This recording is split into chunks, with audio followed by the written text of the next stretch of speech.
Alright, ladies and gentlemen, Fab's in the house, and welcome back to the channel. Today I'm in the house with the CFM Omega here with me for a review. We're gonna analyze the look, the sound, and the feel of this custom knife, but first of all, I need to say a huge shout out to my buddy Guillaume for sending this fella along, so I'm able to check it out and share my impressions with you. And second of all, don't forget to like, subscribe, leave me a comment down below. Let me know what you guys think about this, because I love it, you like it, Facebook loves it, and let's go ahead and do this. So this guy comes with this microfiber inlaid canvas pouch with some graffiti right over here on the outside. That's pretty cool. It's not the same knife. I mean, not the same blade, but it's nice. It looks good. And here we get to check out this beauty right over here. Let's get to check the measurements, because this is like 3.2 inches for the cutting edge and like 4.5 for the handle, and overall this bad boy is going to be like 7.75 inches. And for example, this is like a large Sebenza 21 Chris Rook knives, and this is the small Sebenza 21, and you see the Omega is just right in between these couple options. I want to show you another couple over here. This is the Peña Apache, and this is the Grimsmo Rask. And you see that, of course, this is a tiny one, but the Rask is kind of like a full-size knife, but the CMF is just a tiny bit smaller than the Rask.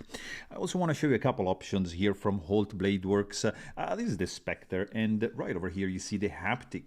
And we get like pretty much the CMF to be kind of like in the same realm of the Spectre, which is a beautiful size. Last couple I want to show you, because why not?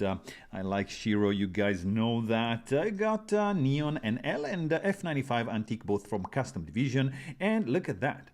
This guy is pretty much the same size of the Neon, but of course the Neon has one of the best handle to blade ratio of the market. Anyways, we are here to chat about this fella, which is a custom knife made by Ian Piekarski, CMF, which means Crazy MF, and it's made in US. It's an expensive knife. It's a custom knife, and it's handmade. And on the secondary market, these guys are fetching really high numbers. Like in this case, like over $2,500. So yeah, we are in like the very expensive range for this custom knife that we got over here, which is a titanium frame lock.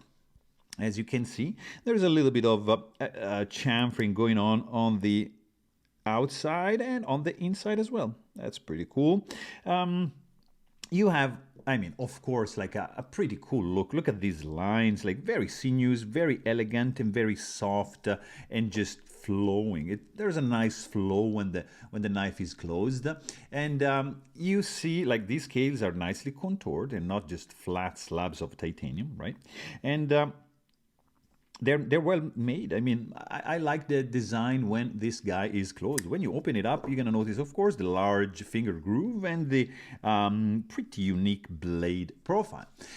This is, I mean, from a look standpoint, is just gorgeous. I really appreciate these lines, how the design evolved into this. Into creating this Omega. I really like it. You also can notice that there is a floating backspacer, which is beautifully fitted.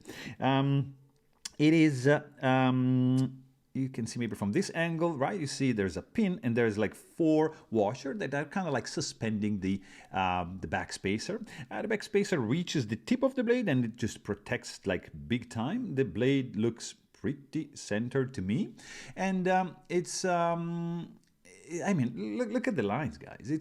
It's pretty cool. And you have also like a quite simple construction, clean show side. You don't see any handle screws, only the pivot, which is, by the way, inlaid with mother of pearl and has a zirconium collar.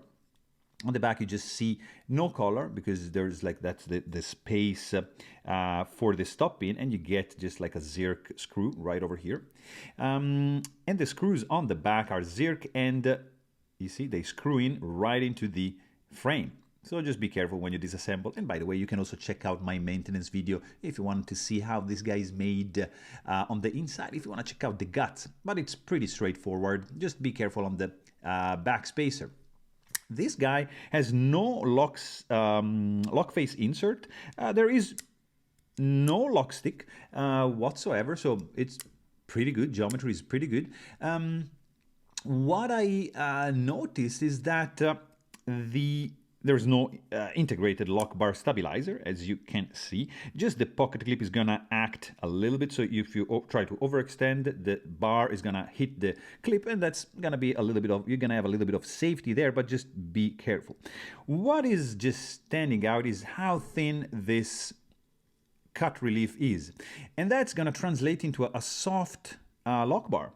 So that's probably my only gripe about this knife. It's the lock bar softness. It's really, it doesn't feel good.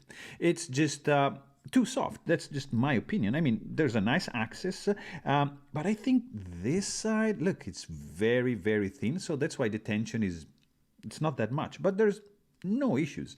It's just like a feeling sensation, and yeah, it's just like a thinly cut out.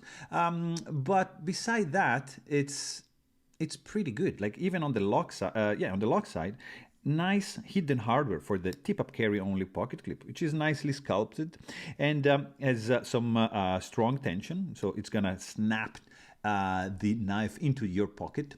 It's not reversible, you cannot mount it, and it's tip-up carry only.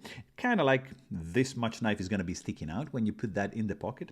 And I mean, the overall handle is well made, nicely contoured. The only thing is just the lock bar feel.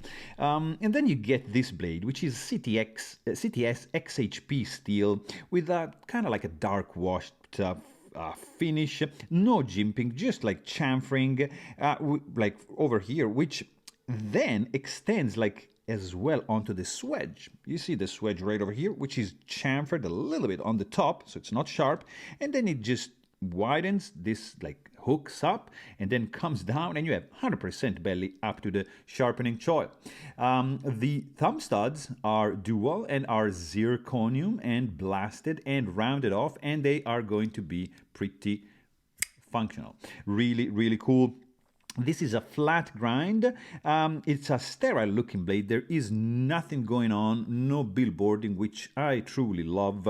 And we can also check the thickness behind the edge of this fella. Let's do it in inches, even if I like millimeter.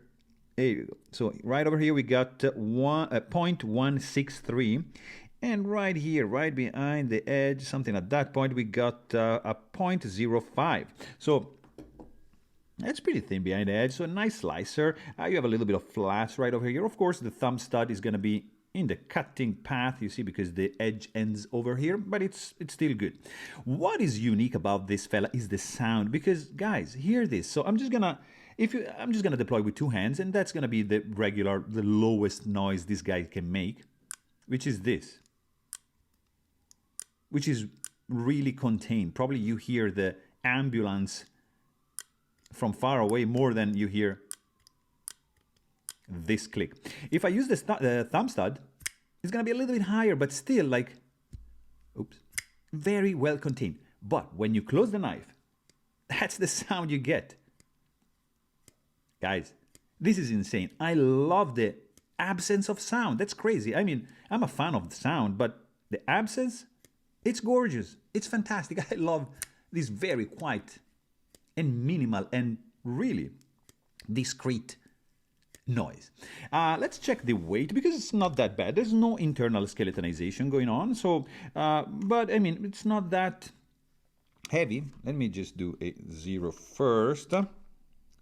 And let's check this bad boy right over here. 3.58 ounces, very tolerable.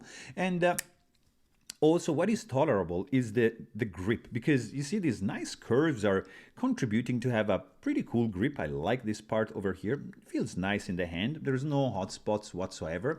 The lock bar access is easy to release. It's enough there, you know, it's big enough to release easily, but the feel, as I said before, of the lock bar is kind of like a little bit mushy, and that's probably my only gripe, because there's I mean, really no flex, is solid, feels good in the hand.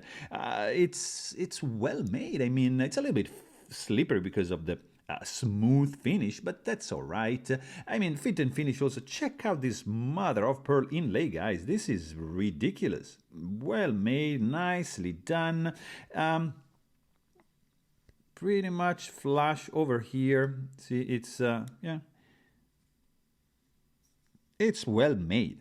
The action also, because you have like dual deployment method, you have a tiny flipper tab with the jimping going on and the thumb start, the dual thumb start. So, you know, you can do like a push button. No, it's not gonna work. You just take advantage of the jimping right over here, do a light switch, and you're gonna be in business. Or you just use it, you deploy it with the thumb stud, and that's gonna be fine. This guy is running on Teflon washer, so just remember that. That's why the action is not drop shot, and it has a distinctive feel of the Teflon washer. So it's gonna be good for maintenance, like if you are carrying this guy like in the mud or whatever, so bearings are gonna be worse in this case, but still, Teflon washers on a knife this expensive, I was honestly surprised to find those. But I mean, functionally, it gives like a nice feel to it. It's just like they're not just as durable as, for example, phosphorus bronze washers or, you know, metal washers. The detent is on the light side. There is no detent ball ramp. And you have a little bit of a hard step to when you just want to close the knife, but nothing crazy.